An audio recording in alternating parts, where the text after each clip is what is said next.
Greetings, everybody! Charavitsidis here, baby! How you doing? Is everything alright? I suppose it is. Welcome to another great live streaming session with me today. As always, don't forget to subscribe to my channel if you haven't already. There is a giveaway running right now. When I reach the 10,000 subscribers, I will do a giveaway, and I will give you a pair of my own personal custom drumsticks by Stick. This is my custom model, the Charavitsidis model, and if you want to know how you can win, you should check out this video. It's on my YouTube channel, and also you should follow me on all my social media, and that's there is to it. Hello, Killer Queen Elizabeth. How you doing? Is everything all right? Yes. Hearts. No? Yes, this is the way. This is the way. As the Mandalorians. It's their thing. They saying that. This is the way. How you doing? This is the way. Alright? So, now, I'm going to play a little drums for you. And hello, Simon. How you doing, my friend? And we'll catch up later.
Well, Simon, sorry about that, but my door, my remote application had a moment. Uh, the symbols I use are Paiste. I only use Paiste symbols. And if you want to check out a more detailed video, I have on my YouTube channel. You should check that out. And there's also some drum gear uh, tours that I did. But mainly I use Paiste 2002 symbols. I use them for 22 years. Uh, Actually, 22 and a half years and about 6 months, sorry. I bought my first 2002 symbol um, in the Easter of 2001. It was a 17-inch crash. Unfortunately, I don't have it. I sold it about 4 years ago. It was my first 2002, and it was my first professional symbol that I bought, and it was amazing. And just a quick rundown of my symbols. Here I have an Alpha series, the old Alpha series from the 90s, which I believe is better than the Alpha that came out in the 2000s because of the lathing and the hammering process. And this is a 16-inch crash. Not my favorite size. I prefer larger symbols. But when I bought this symbol back in 1999, I wasn't that good I didn't have any particular plan for the future, you know. So this is a 16-inch crash. This in front of me is the 18-inch 2002 crash. These are the 14-inch sounded hi-hats. This is a new baby that I've got recently, about a month, 2 months ago. This is a rare 8-inch sound formula Paiste Splash. This is discontinued as well as the Alpha. And this Plus is amazing. The real sound that you hear in the room and also the recording sound. It records. I can't explain. It's amazing. That's all I have to say. Then here I've got a 10-inch 2002 Plus. This is from the 90s, this particular one. All the other 2002s, except the Ride, I'm going to talk about the Ride, are from the 2000 onwards. 2010 onwards, I should say. This is the 18-inch medium, and this is the 18-inch. Let me change the cameras here. This is the 18-inch China.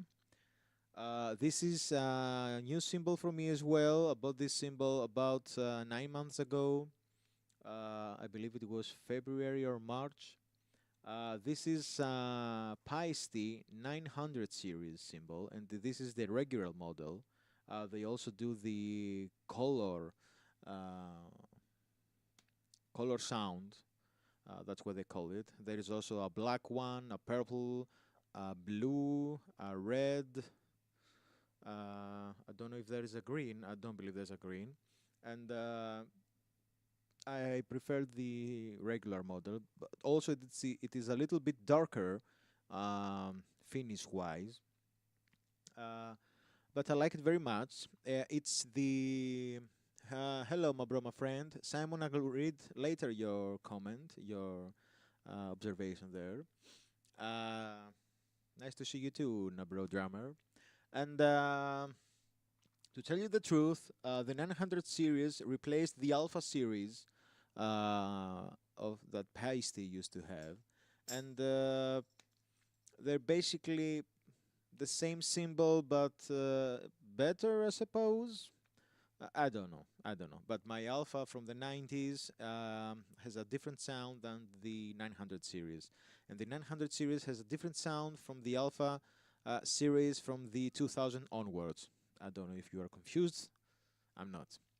And finally, uh, we have this baby here. It's not a baby, it's a large monster. I used to have a 24-inch ride back in the days that I thought I was John Bonham. And this is a 22-inch ride, and it's from the 80s. Yes. I checked out the serial number, and it is or from late 80s or early 90s. Now that I think of it, I don't recall exactly. But the serial number is definitely late 80s, early 90s.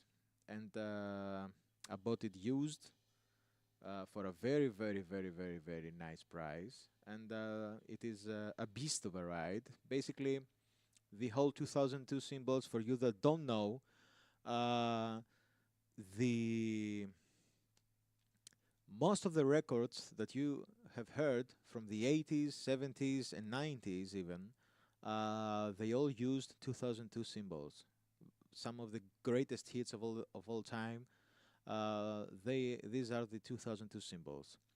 Uh, Even drummers that were endorsed by Zildjian or Sabian, uh, they preferred the Paiste 2002s in the studio. Even Phil Collins used a Rude when he recorded the albums in the 80s with Genesis. Although he was a Zildjian guy, then later became a Sabian guy, he recorded with Roods. Yes, not a full set, but some of his symbols were Roods. Now, PST 5 years. Yes. Let me tell you something. I also had the PST 5s for a moment in time. Uh, I used to carry them with me when I had my live gigs because I didn't want to hurt these precious symbols, my precious. Um because here in Greece, the sound engineers and the guys that bring the audio, um, basically back in the day they had shitty equipment and their stands were all messed up. No wing nuts, no felts, no sleeves, plastic sleeves, no nothing.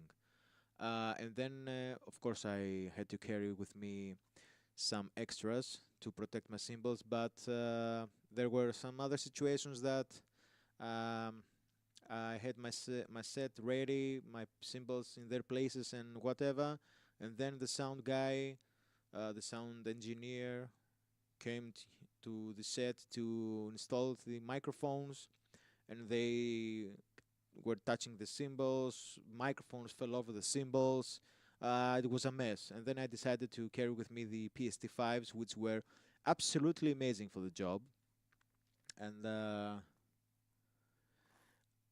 that's why I used to have the PST5s. I used to have the alphas as well, the 2000 series, the 2000 onwards alphas. I used to have a 13-inch hi-hat, which I sold and then bought back and then resold. Yeah, I'm that guy. A PST8.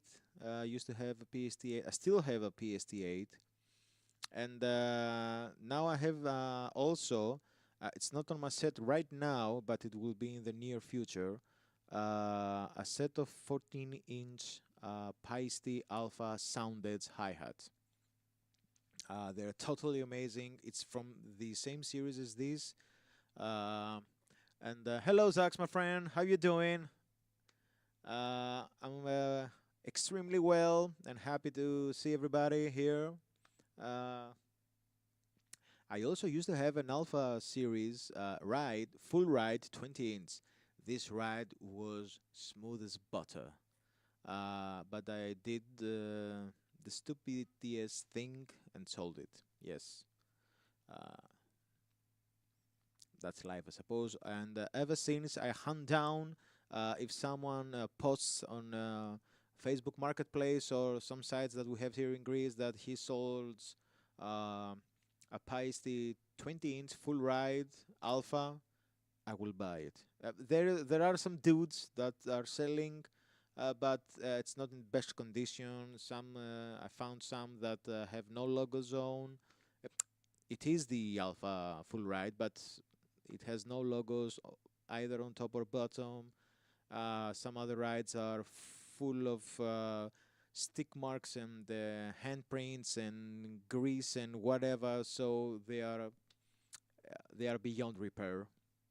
I can't clean them very much, so I don't buy them. But who knows? Yes, the Root series developed back in the late 70s, early 80s, in order for the demand of music, because punk was dominating everything then.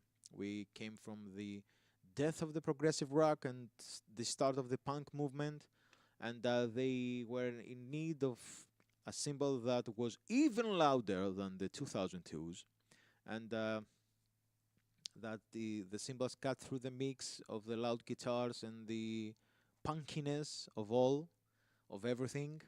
And yes, I don't like Roots. I have a confession to make. I don't like Roots. They're too hard for me when I hit them, and I don't know how to describe it. Their sound is very metallic. And basically, the root is the 2002, but not lathed, if I understood correctly the manufacturing process. Uh, 20 each ride is fine, Simon, my friend, but the 22-inch it's even better, believe me. 24 it's a little big, I know. Uh, If you wanna see the 24-inch, I believe I've got some photos on my Instagram account of the old kits that I used to have, the old big ones, two sets in one, the Mike Portnoy drum sets that I used to make, or on my Facebook page, I believe. So now it's the time for you to follow me on Instagram and Facebook if you haven't already. Uh, the links are down in the description, so you don't have to uh, try to find what it is. But yeah, 22, I believe it's better. I don't like very heavy rides. I used to have 22-inch heavy ride 2002. It was fine, but it was too heavy and too pingy for me. And that's the reason that I sold it. And then I went to a 20-inch ride for many years, and then I felt it was too small. Basically, if you check out my the very first drum covers that I did on my channel back in 2014 with my zoom camera, it was the top of the line. No, yeah. I have the 20-inch ride with my old Tama Silver Star Metro Jump kit that I used to own. I had sold every big drum kit that I had, and I bought a 16-inch bass drum, 10-inch tom, and 13-inch floor tom. Yeah, that's small. If you want to check out some of these videos, they are available on my channel, but you have to scroll down big time. But I've got some pretty good drum covers, if you want to call them good. Because I used to use the original song with the drums in it, and with my drumming on top, and I was trying to make a mix of the two. It was a mess, but who cares? It was 10 years ago. Uh, yes, and TikTok. Don't forget TikTok. There are some pop-ups that appear on the screen. I don't know if you can see them. I programmed them to appear in various times. I do a lot of stuff of my own, and then I don't remember what I did. Uh, I'm that I'm that of an idiot, you see. But who cares? If my computer crash, I will have I'm going to be in big trouble because I will have to do everything from the start. And believe me, you don't want to do this. Because for in order for me to have this space here with everything working, it took a lot of time to figure out how to do all of this, the cables, the setups here, and then the setups in the PC and everything else with the audio interfaces, the cameras, whatever. It's a big mess. Why aren't they doing this a little bit easier? I'm asking you. So, if you got any further questions, feel free to ask, and I'm going to play you a song right now. All right?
Uh, Let me check something that I remembered, and I will be back in 15 seconds.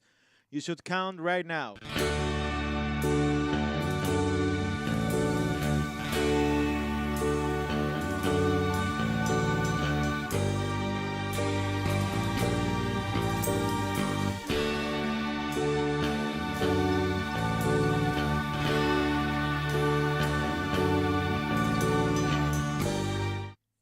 I was back in 10. Yes.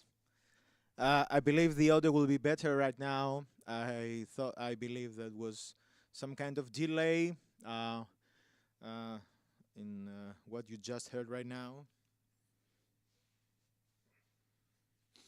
Always use a towel. This is a lifesaver. I've got three black towels. One is here on my drum set all the time. Of course, I wash it. Yes, it stinks. But when it's fresh out of the washing machine, it's pretty amazing. I've got one, the exact same, uh, in my stick bag that I carry when I play live gigs.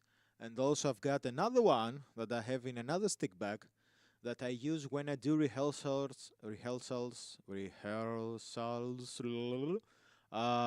in studios with other artists that I perform with, or when I do recordings outside my studio. Uh, yes. Well, well. Now, bro has a question. Daniel, how difficult it is to drum and sing at the same time? I have seen some of your old lives where you do have a mic, and I was wondering. Excellent question, Nabro, my friend. Basically, I started playing drums and sing at the same time when I was about 10 years old. And it is second nature to me. It's not difficult to sing and play drums because I did it from the get-go. Uh, of course, with the help of my brother, we did it together in a way. And yes, it's not the most easy thing to do because you have to be extremely relaxed playing the drums and the song, and then focus on the melody. And basically, it is a tricky thing because you have to sing a melody. Okay, you can play a drum beat, a simple drum beat. All right, but uh, you have to think the rhythmic passages when you do with the voice as well. That's the most difficult part, and of course the melody. Not everyone can sing. If someone is telling you that all people can sing, no, that's a lie. No, every people can sing. This is a fact. Even after someone has uh, uh, go to a teacher and a vocal teacher, no, not everyone can sing. This is a fact. Everyone can learn an instrument to play. That's easy. Even if you are not talented enough to play an instrument, you can do it.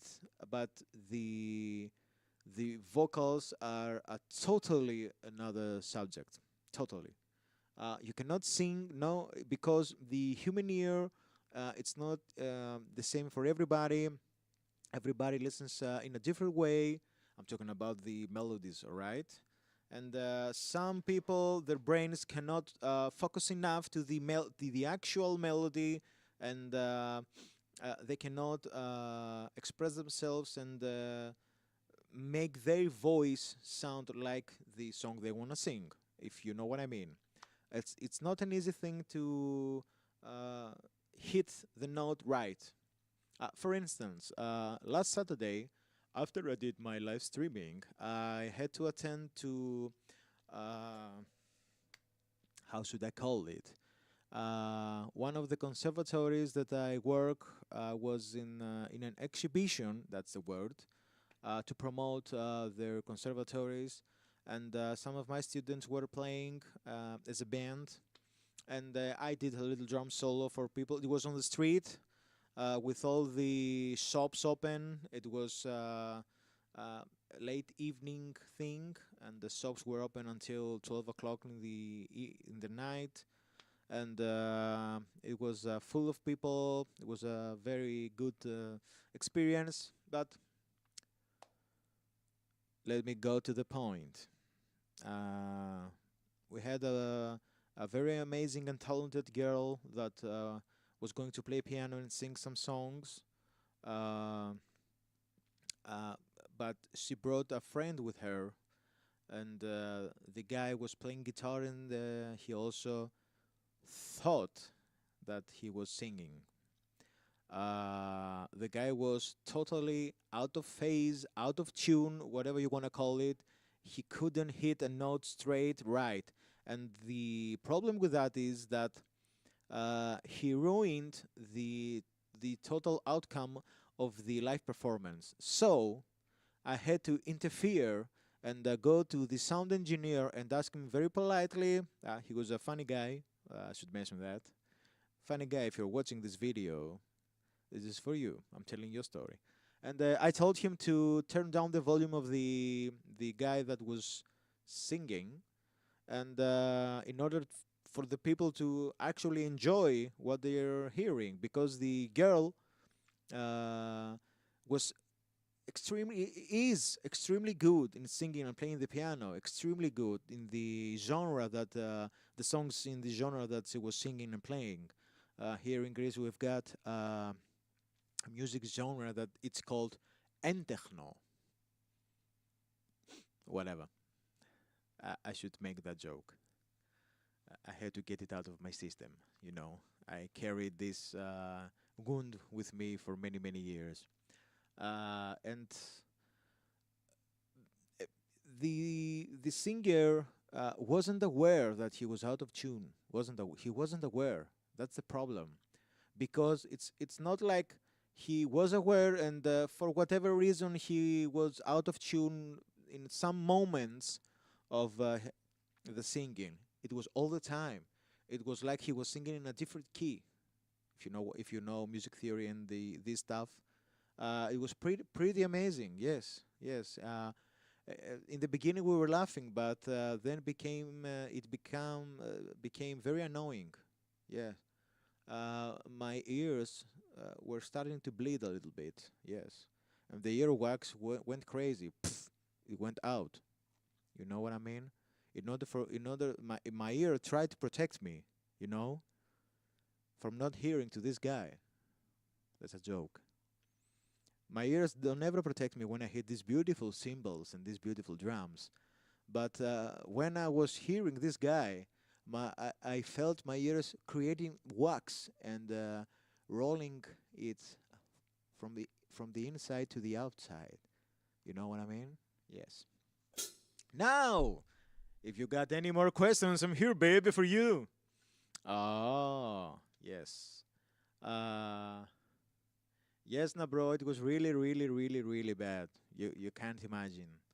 Uh, and the guy played twice. I'm sorry for the people that were forced to listen to him again. Yes, I'm very sorry. I wasn't there for the second time. I had gone because I wanted to protect myself, my wife, and my two kids from this really bad experience. I want to delete this from my memory, but I know that it will haunt me for the rest of my life. Yes. Now I'm in a mood to play you another song, and the song. If you're a regular in my live streams, probably you have noticed that I don't do covers from other artists or bands, and that is simply because the YouTube is blocking my videos, and I don't want that. All right, so I play my own songs or the songs from my own band that, although they are our songs, the record labels got the rights to them. but not anymore because the next albums that we are going to release, whatever it is on the name of Skelters or the band that I have with my own guitar player, will be from our own record label. Right? I'm going to play you this song. I chose it. This is the chosen one. Yes, you're the chosen one. Yes, na bro. Yes, the vocalist have to read and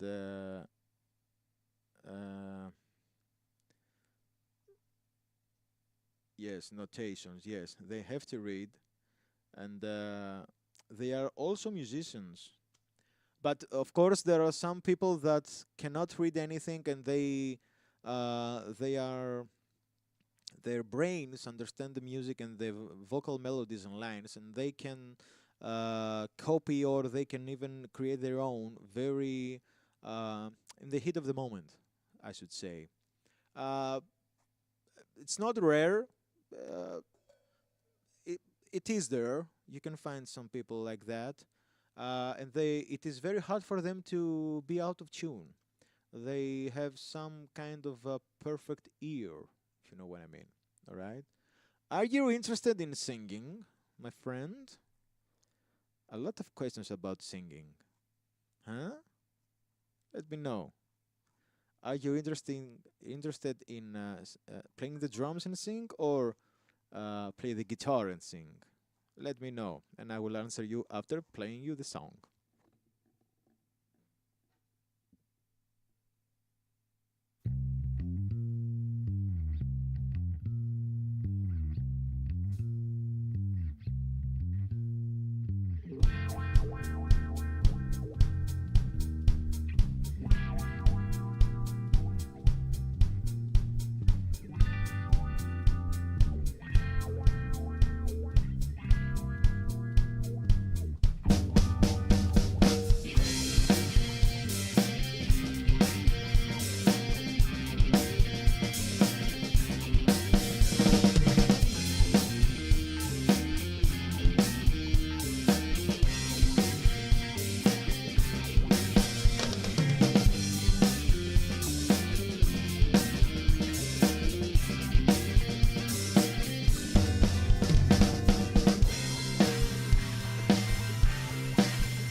Yes, the song was called Journey, and it is the final song of our album. Yes. Uh, Later on, I will play you one of my own songs, and guess what? I'm gonna finish up with my own song, the well-known one. Let me read the Nabro Drummers question.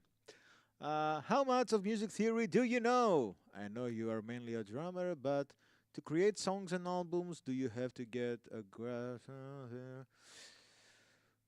Are you talking about me, my friend? Are you talking about me? Me? Let me answer this question for you, you little friend. Uh, if you don't know, I have a degree, yes, in classical percussion that has a lot of power, yes. And if you don't know what classical percussion is, let me tell you this. The classical percussion are marimba, vibraphone, uh, uh, thank you, my friend. Thank you, Jonah. High five from Spain. Thank you, Spain. Hello, Spain. Yes, Spain is good. We are in the same position in the map, uh, line wise, you know. Probably we have the same kind of weather.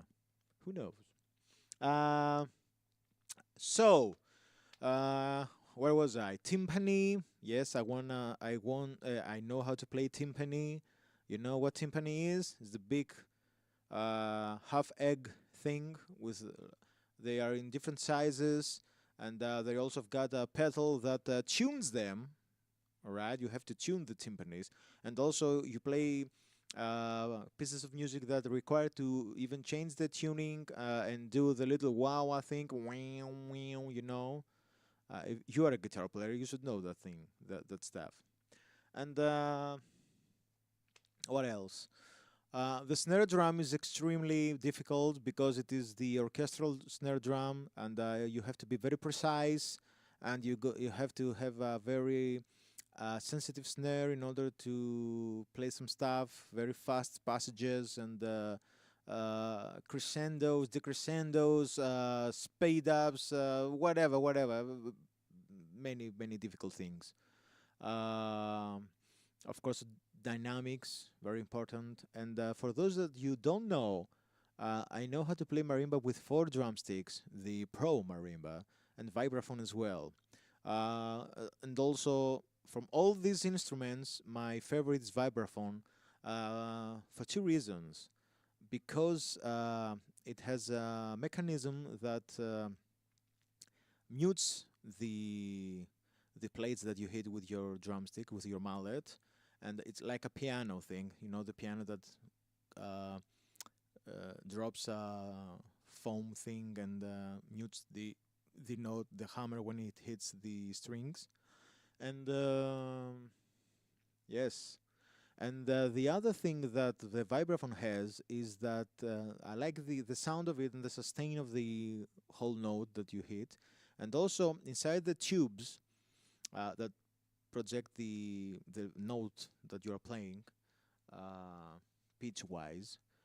There is a rotor that has a circular thing that rotates and creates that wah wah effect. And there is also a level that when you turn it all the way up, it gets faster, and when you go it all the way down, it's slower.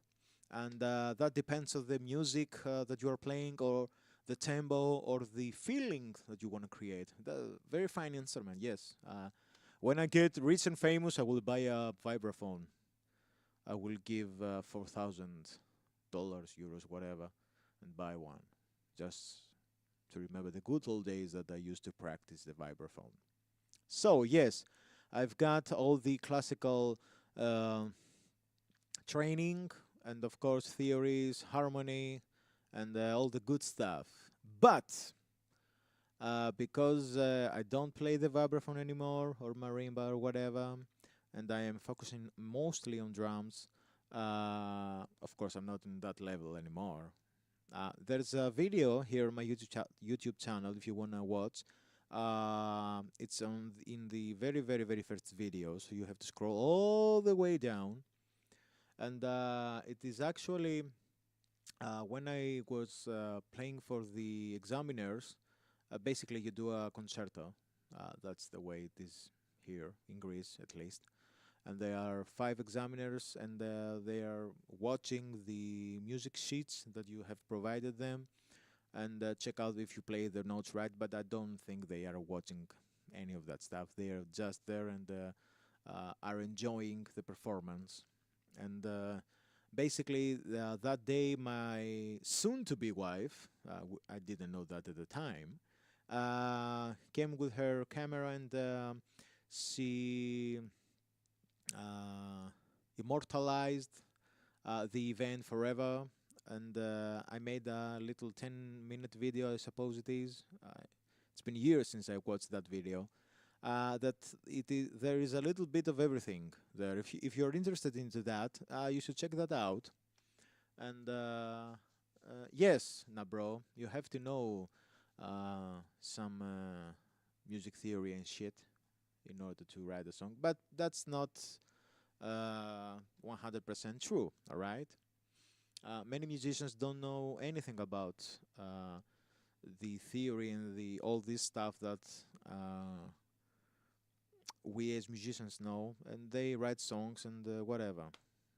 They are just messing around with the guitars or pianos, and they play something that they like, and that's it. And also in this day, the days that we are living right now, there are even programs that, not AIs, but programs that give you a chord sequence and whatever, and melodies and whatever, and you basically copy and paste whatever you like, and that's it. But if you want to be creative in the true fashion way, you have to do all this by yourself, and that's a struggle, believe me. But yes, that was a great memory to have, not like the last Saturday's memory that will haunt me for the rest of my life, with this dude singing, singing, yes, whatever. So, everybody, now I'm going to shut up and play you 2 songs, and then I'm going to wrap things up for you. It was a very, very, very, very, very nice streaming. I really enjoyed it today. So, this song is called Sea of Thoughts.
Fun fact.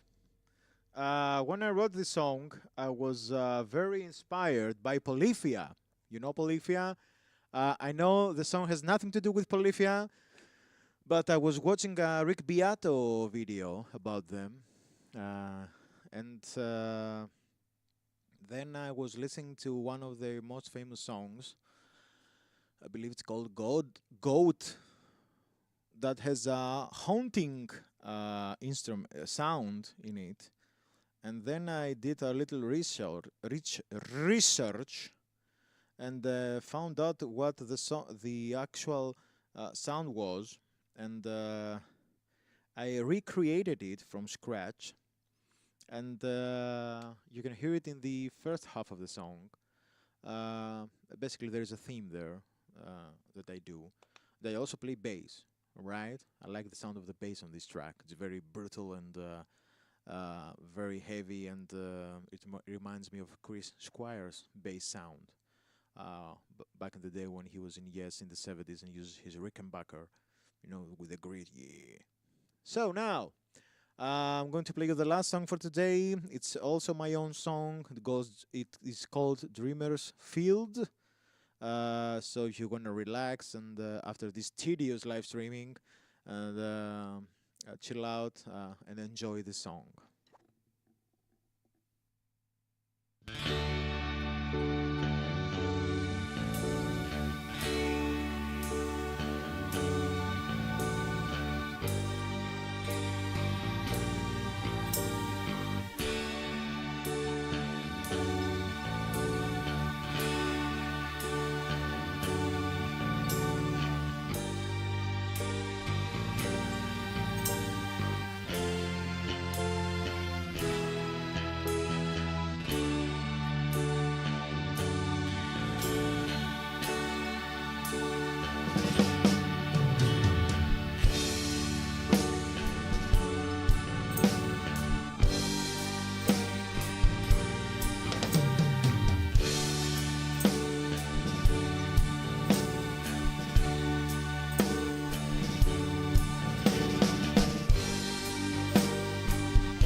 Thank you, everybody. This song was called Dreamer's Field. It's my own song. I play every instrument in it. And I would like to thank you all very much for joining me today on this live streaming. I will see you next Saturday. And I don't know the hour exactly, but you will get notified if you hit the bell icon and subscribe to my channel. All right? Also follow me on all my social media. I do so much work to do these pop-ups that appear on your screen, right, I believe down there. And yes, thank you all very much. If you want to donate any amount of money or buy any stickers or super thanks or whatever, you're free to do it. I will very much appreciate it. Everything goes right back here in my studio in order for me to buy new gear and even make better content for you. All right? So, thank you all very much. Take care, and I will see you next Saturday. Bye bye.